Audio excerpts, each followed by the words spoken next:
Hello guys, welcome back to the channel. Today I am back with another new video and will be starting a new series on Raspberry Pi.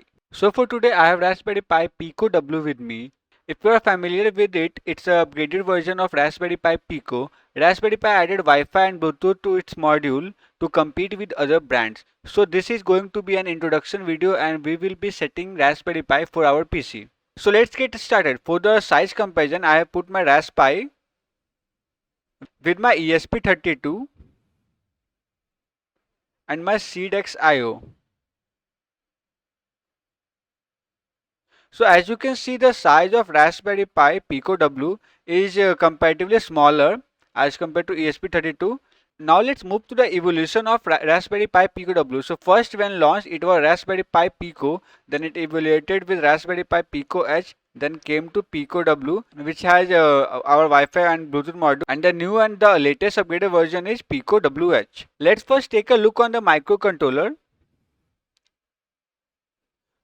So this is how Raspberry Pi Pico W looks. You can see as the size it's very small, and starting it doesn't come with the header pins. So for the header pins you have to buy it separately. You will need 2.54 mm male header pins for this board. Now let's look at the different components in Raspberry Pi. So as you can see it uses a chip RP2040 as a microcontroller. For the communication and uploading purposes, Raspberry Pi Pico W uses USB 1.1. It has a 2 MB inbuilt flash memory. Before here there was a Raspberry Pi logo, but in the upgraded version it got updated with a wireless module CYM45439, and the antenna of this wireless module is located here.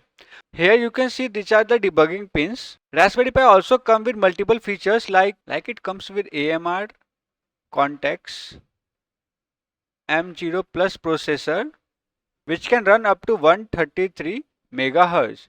It also comes with the 264 KB multi-bank, high performance SRAM.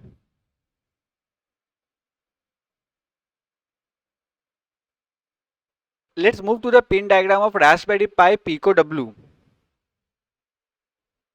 So Raspberry Pi comes with 30 multi-function GPIO pins,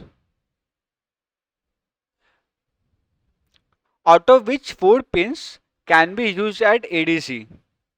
It also comes with a 12-bit 500 kbps analog to digital converter. It also comes with UART I2C SPI pins also, and it also has an inbuilt real-time clock. This is all for the theory part. Let's set up this board and have some fun. To get the software, you need to go to the raspberrypi.com. Here you have to go to the documentation. In the documentation, go to datasets. In the dataset, scroll down until you find a Raspberry Pi Pico W 290622 UF. UF here basically for the USB flashing format. So this will help us to flash the code in our development board. Now push and hold the boot button on the board and then connect your computer with Pico using a USB 1.1 cable. After that, go to the file explorer. Here you will see a drive named RPI RP2. Copy this downloaded UD to bootloader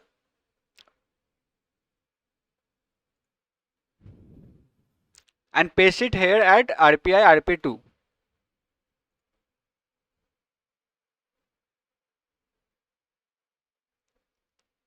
In the info, you can check out the version of your Raspberry Pi. So it's a bootloader 3.0 with model number and board number.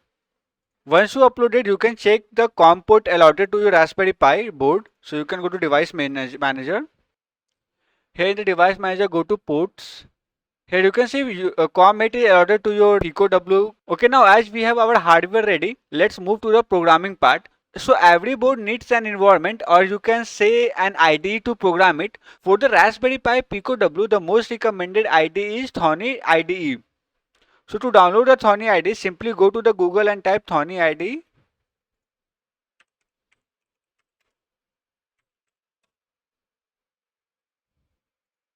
Go to the site and download it for whatever you are using. If we are using Windows, so we will download the window with the latest Python.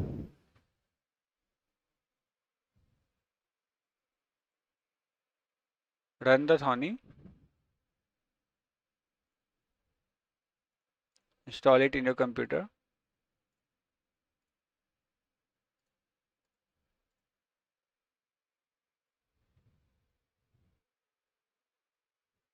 Okay, so our Thonny is installed. Let's launch it.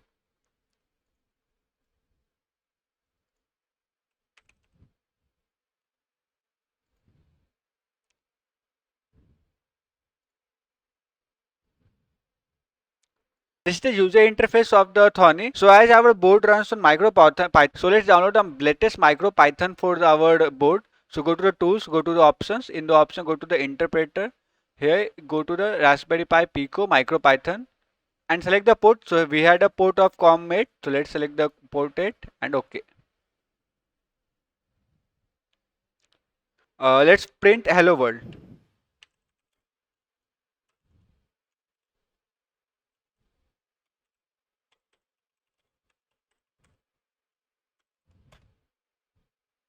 Yeah, so we have our Python script working. So now let's check the hardware details. To check the hardware details, we first need to import the SYS and then implement it. Okay.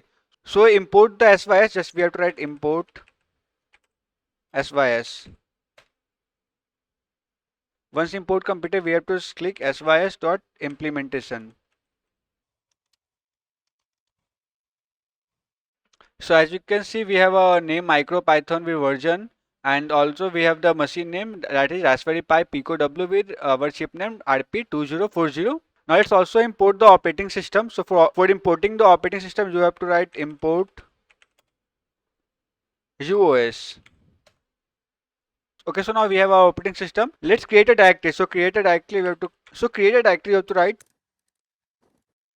So this will give you a list of files and directory in the current directory.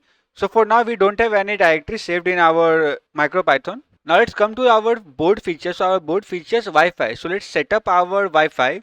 To set up, first we need to import our network. Then we need to initialize the Wi-Fi interface. Then we need to connect by providing it SSD and password. And once connected, we can check our IP address, our board IP addresses. So to do so, you have to write the code. So this is the code which we are going to use, and this is my Wi-Fi ID and password. I will provide this code in the description. So now let's run the code and see if our Wi-Fi is connected or not. Before running, we need to save this file. So let's save this file to our PicoW. Let's name it like main.py. After saving, let's run our MicroPython code. When you run, it will give you value true. So for true, it shows that our Wi-Fi module is connected. We can also check the IP address by just adding the IP address. So as you can see, our Wi-Fi is connected, and also it's showing the IP addresses. So this will be our IP address for the ESP82 board. Okay. So now we have our Wi-Fi setup and we know our IP addresses. Now let's move to our one of the basic command we traditionally use. So that is blink LED test. Let's first go through a circuit diagram. So in the circuit diagram, you can see that we are using GPIO pin number 15 and also the ground pin. So the ground pin is connected to the ground port of the LED, which is cathode, and the GPIO 15 is connected to the anode, which is positive. So let's write the code. So now as we have the circuit diagram, we need to write the code. So this is the MicroPython code which we are going to use for this blink LED purpose. So let's first save this code. So let's save it to blink.py. And then let's run it. So you can see the code is working and the LED is blinking here. So well, there you have it. A quick dive into Raspberry Pico Pi W. It's a Wi-Fi that makes it significant upgraded from the previous model, of offering new opportunities for project and application. Over the next few videos in this series, we will dive deeper into a specific application and projects you can create using the Pico W. I hope you found this introduction informative. If you did, please hit the like button, share and subscribe for more Raspberry Pi content. Drop your questions, thoughts or ideas for our next video in the comment below. Thank you for tuning in, and I will see you in the next episode of Raspberry Pi series. Stay curious and happy coding.